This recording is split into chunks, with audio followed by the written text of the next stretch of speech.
Hai, Assalamualaikum warahmatullahi wabarakatuh. Selamat pagi. Yuk kita lanjut lagi membahas latihan soal matematika biologi. Nah, kali ini materi yang akan kita bahas yaitu materi sistem koordinasi. Ya. Yuk kita bahas soal yang pertama. Manakah struktur yang menunjukkan dendrit, badan sel, nukleus, dan akson? Nah, dari sini kita bahas satu persatu dulu ya, bagian-bagian yang ada pada gambar. Kalau kalian lihat di gambar, ini ada bagian nomor satu. Nomor satu ini adalah bagian pusatnya dari badan sel ini ya. Ini namanya inti sel. Nah, inti sel ini disebut juga dengan nama nukleus. Nah, selanjutnya nomor tiga. Nomor tiga ini adalah bagian penjaluran dari badan sel. Nah, ini adalah yang disebut dendrit. Pada nomor dua ini adalah bagian badan kuningnya. Badan kuning yang ini, nah, dan kuningnya ini disebut juga dengan badan sel saraf atau badan sel neuron. Nah, selanjutnya untuk nomor 4. Nomor 4 ini adalah satu bagian ini ya. Nah, satu bagian ini disebutnya juga dengan sel squam. Nah, tahu sel squam sendiri ya, ini sel glianya. Nah, sel squam ini disusun oleh selubung mielin. Nah, selanjutnya bagian nomor 5. Nomor 5 ini adalah bagian akson yang tidak dilindungi oleh sel squam. Dia tidak ada sel squamnya ya, yang ini ya. Nah, ini yang disebut juga dengan nodus Ranvier. Nodus Ranvier. Nah, bagian nomor 6 yang panjang ini dari sini sampai sini nih ya, dari badan sel sampai ke sebelum ujungnya sinapsis ini adalah bagian yang disebut juga dengan akson. Dan yang terakhir disebut dengan sinapsis atau si ujungnya akson yang bercabang menuju ke sel saraf berikutnya. Nah, dari sini kita bisa menyimpulkan bahwa untuk dendrit ya, kesimpulan di sini nomor 1, dendrit ini ditunjukkan oleh bagian yang bernomor 3. Yang kedua, badan sel di sini ditunjukkan oleh bagian yang nomor 2. Selanjutnya nomor 3 adalah nukleus. Nukleus ini ditunjukkan oleh bagian nomor 1 dan akson. Akson di sini ditunjukkan oleh bagian yang nomor 6. Oke, terima kasih. Selanjutnya kita akan bahas ke nomor berikutnya. Bahasan materi berikutnya ini mengenai lobus yang menyusun bagian otak besar kita. Lobus yang menyusun bagian otak kita ini ada di bagian otak besar. Nah ya, otak besar atau kita sebut juga dengan cerebrum. Di mana di bagian cerebrum ini ada 5 macam lobus otak. Yuk kita bahas satu. Ada 4 macam ya, maaf. Ada 4 macam lobus otak, di mana yaitu ada lobus frontalis, yang nomor kuning ini nomor 2 deh. Nomor 2 dulu ya, warna hijau ini adalah lobus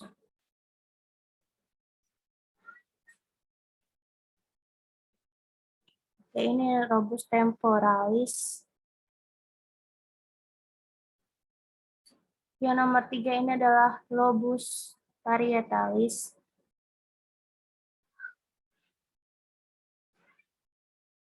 Dan yang nomor 4 ini adalah lobus occipital.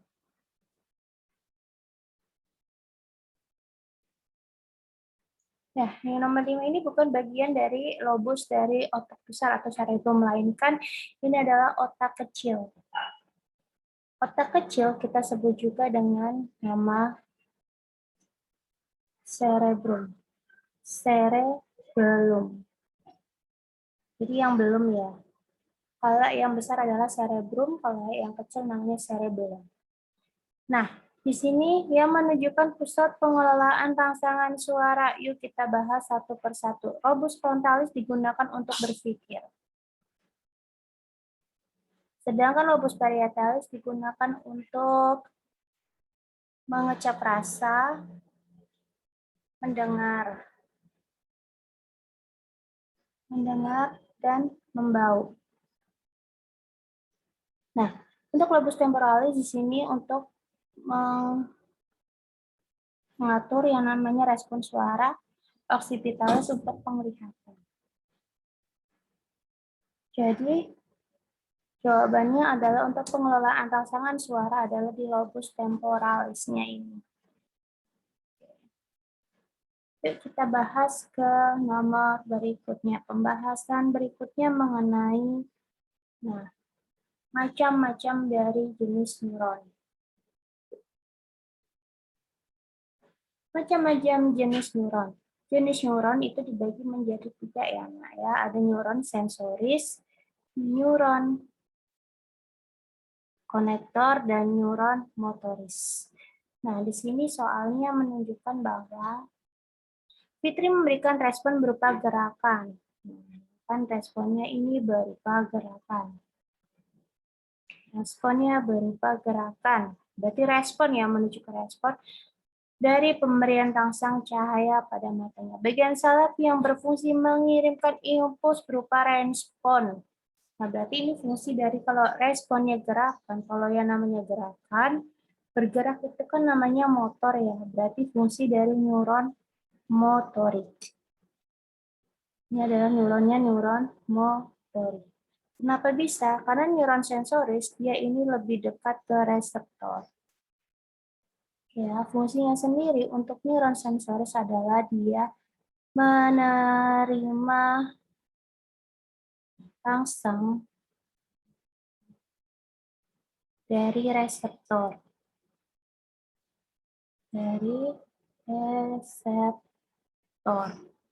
Dan dia meneruskannya ke rangsang ke konektor. Selanjutnya, untuk neuron konektor ya otomatis dia menerima dan meneruskan rangsang dari reseptor ke motorik.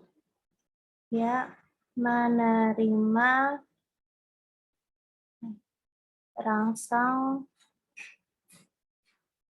dari sensoris, dari neuron sensoris ke neuron motoris.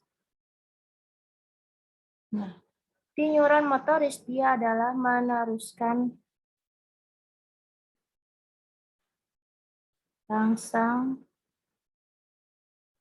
menuju ke efektor. Jadi fungsinya ini ya, perbedaannya. Untuk yang motor, berarti dia langsung ke efektor, karena akan merespon gerakan. Sedangkan untuk yang sensor, dia akan dekatnya dengan reseptor. Reseptor, nah kalau yang di sini adalah efektor.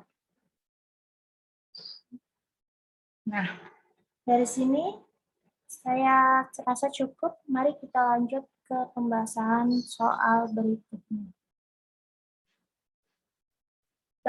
Di soal berikutnya ini, kalian akan disuruh untuk menganalisis kembali. Ya. Serasa bisa melihat warna-warni lampu festival.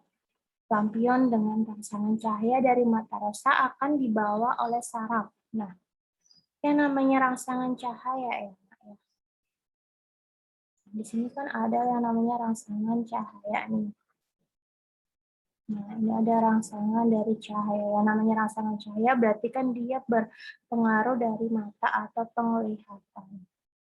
Nah, salah satunya saraf-saraf yang masuk ke penglihatan, dia akan masuk ke saraf yang ada di bagian kraniolis atau saraf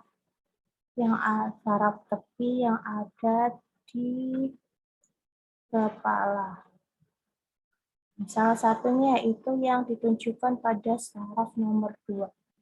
Ada saraf yang kedua atau saraf optikus. Saraf optikus ini dia bertugas sebagai pembawa membawa rangsangan atau impuls dari reseptor mata menuju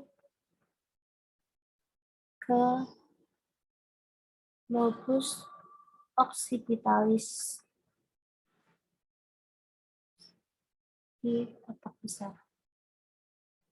Nah, ini adalah fungsi dari saraf kedua atau optikus. Jadi jawabannya adalah saraf kedua optikus. Oke, lanjut kita ke soal berikutnya. Di soal berikutnya, kita akan disuruh untuk menganalisis kembali fase-fase dari penghantaran impuls yang ada di grafik tersebut. Kita harus bahas satu persatu dulu ya. Fase penghantaran impuls. Nah, ini adalah fase penghantaran impuls. Ini ya. Di nomor 1, ini adalah fase istirahat. Kita harus tahu dulu, fase nomor 1 adalah fase istirahat. Yang kedua adalah fase depolarisasi. Jadi dia sudah mulai ada listriknya ya. Yang ketiga adalah fase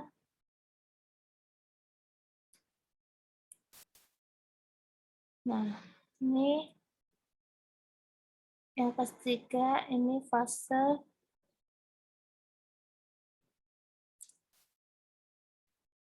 depolarisasi lagi. Nah, yang keempat ini adalah fase potensial aksi. Yang kelima ini fase repolarisasi. Nah, yang keenam ini ada fase hiperpolarisasi atau undershoot. Nah, di sini. Nah, selanjutnya apa yang terjadi dengan pintu ion Na dan K-nya? Nah, kalau pada fase istirahat, nih ya, ini yang terjadi pada ini adalah pintu ion Na atau K-nya semuanya masih tertutup. Nah, sini. Kalau di fase depolarisasi keduanya ini ya, di fase depolarisasi keduanya, nih ya, di fase depolarisasi keduanya pintu ion, ini pintu ion Na plus mulai terbuka. Mulai terbuka, tetapi pintu K-nya tertutup. Pintu K-nya tertutup. Nah, sehingga perlahan-lahan Na-nya masuk dengan pelan. Nah, semakin banyak Na yang masuk karena pintu ion Na-nya terbuka, maka akan terjadi fase potensial aksi. Nah, ini di mana pintu ion Na plus terbuka semua. Ya, terbuka semua. Tetapi pintu K plusnya masih tertutup. Jadi yang terbuka. Nah, karena pintu Na plusnya semuanya sudah terbuka, terjadilah fase repolarisasi, yaitu pintu K-nya mulai terbuka. Nah, di sini mulai terbuka. Nah, pintu Na-nya yang tertutup. Pintu Na-nya dia tertutup.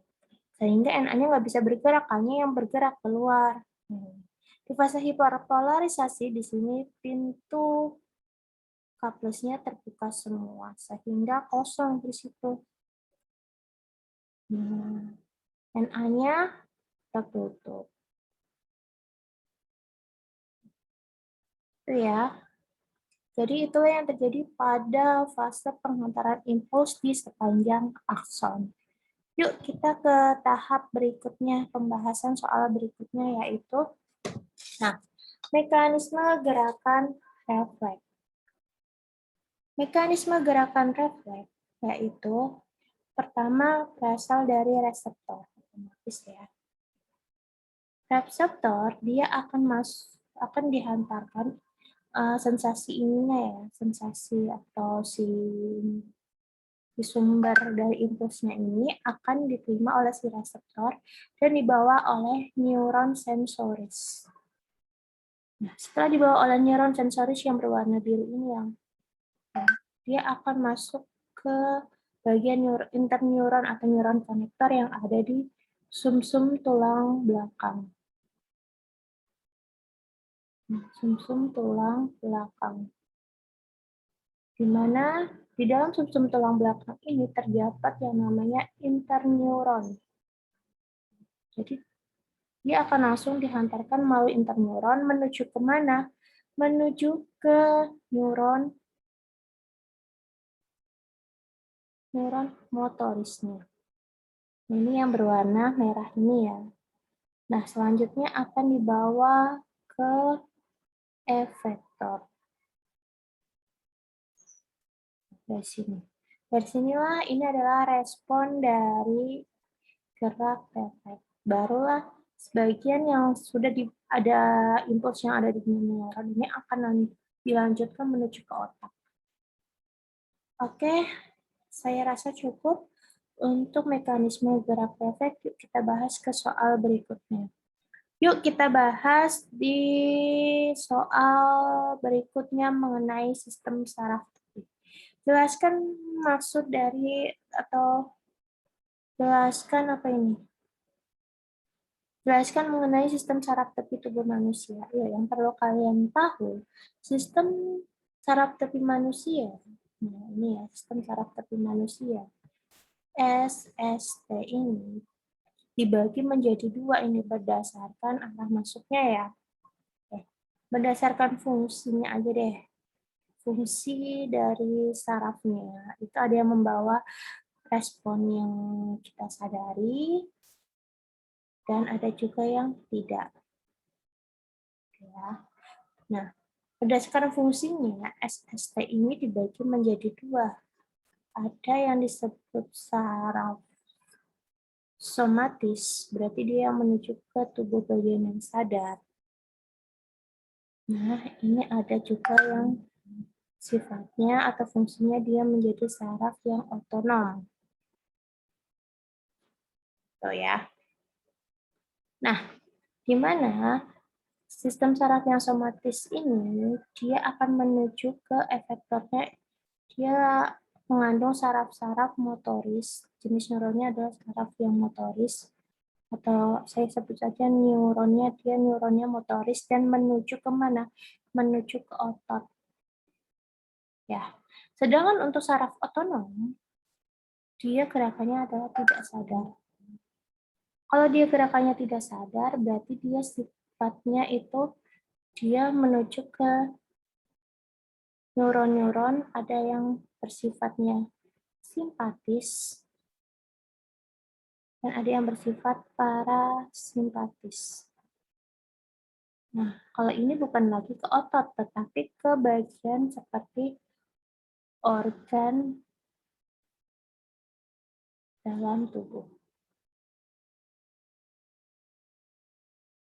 Nah, kalau ini berdasarkan fungsinya, tetapi sistem saraf tepi juga berdasarkan letak sarafnya. Nah, dia dibagi menjadi dua. Nah, ada yang saraf yang berasal dari otak, ada juga saraf tepi yang berasal dari sumsum tulang belakang. Nah, kalau ini namanya saraf cranialis. Kalau yang ini namanya saraf spinalis. Nah, kalau yang cranialis ini, dia jumlahnya ada 12 pasang. Sedangkan untuk yang spinalis, dia jumlahnya ada 31 pasang saraf. Oke, saya cukupkan untuk sistem saraf tepi. Mari kita bahas materi berikutnya. Nah, di sini kita akan mempelajari materi dari sistem indera. Nah, sistem indera bagaimana mekanisme proses melihat. Proses melihat otomatis dipengaruhi oleh indera mata.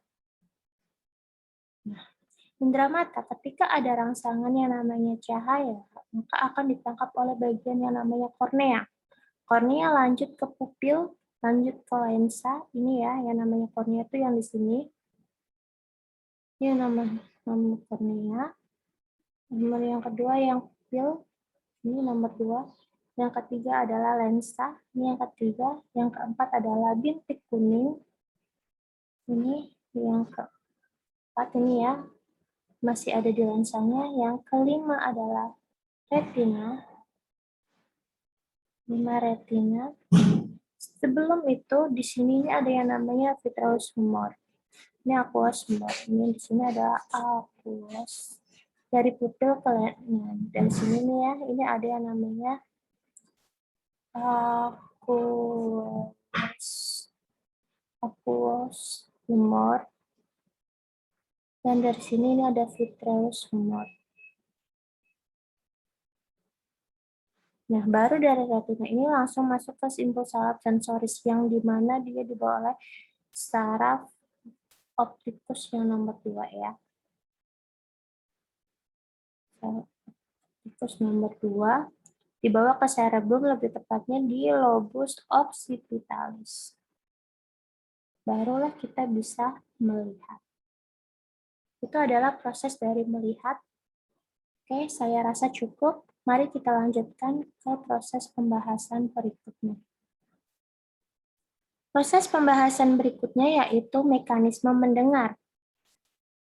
Mekanisme mendengar itu dipengaruhi oleh yang namanya indera telinga kita. Nah, berasal dari impulsnya ini ya. Ini impulsnya berasal dari getaran suara ditangkap oleh reseptornya. Reseptornya itu adalah daun telinga, masuk ke saluran telinga, membran timpani, tulang pendengaran itu ada martil landasan sanggurdi, masuk ke telinga bagian dalam, di mana itu ada tingkap oval, ada rumah siput, di mana di rumah siput itu ada bagian yang namanya saluran vestibular, kanal timpani, kanal tengah, dan ada koklea. Nah, di dalam koklea ini ada banyak-banyak sel-sel rambut yang berisi serabut-serabut saraf. Dan di situ juga ada membran perokleal dan membran basiler. Nah, di sel-sel rambut apabila dia bergetar, maka akan mempengaruhi sel saraf auditori. Nih ya, sel saraf auditori dan masuk ke otak. Nanti akan diproses di lobus temporalis. Oke, itu prosesnya. Saya rasa cukup untuk soal berikutnya. Soal berikutnya ini soal mengenai sistem hormon atau sistem endokrin. Nah, di sini soalnya menuntut kita untuk mencari apakah kelenjar endokrin dan sekresi hormon yang sesuai. Nah, di sini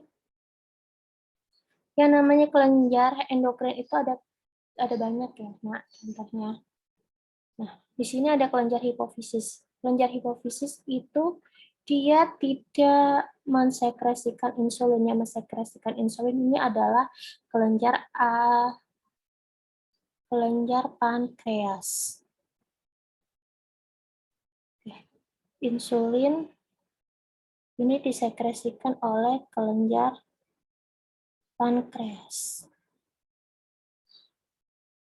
Nah, untuk tiroid itu kalau kelenjar tiroid ini dia mensekresikan hormon tiroksin. Selanjutnya kalau paratiroid, dia mensekresikan hormonnya adalah paratormon. Untuk kelenjar adrenal, Dia mensekresikannya ada hormon epinefrin, ada kelenjar norepinefrin. Nah, dari sini kita bisa langsung menjawab bahwa yang namanya adrenal, dia pasti mensekresikannya epinefrin. Berarti jawaban yang tepat adalah nih. Nah, di mana hormon glukagon dihasilkan? Hormon glukagon dihasilkan oleh kelenjar pankreas juga. Jadi selain insulin, kelenjar pankreas juga mensekresikan hormon yang namanya glukagon. Oke, berarti dari sini kita bisa menjawab bahwa yang paling tepat adalah nomor 4. Oke, saya rasa cukup untuk pembahasan sistem koordinasi. Assalamualaikum warahmatullahi wabarakatuh.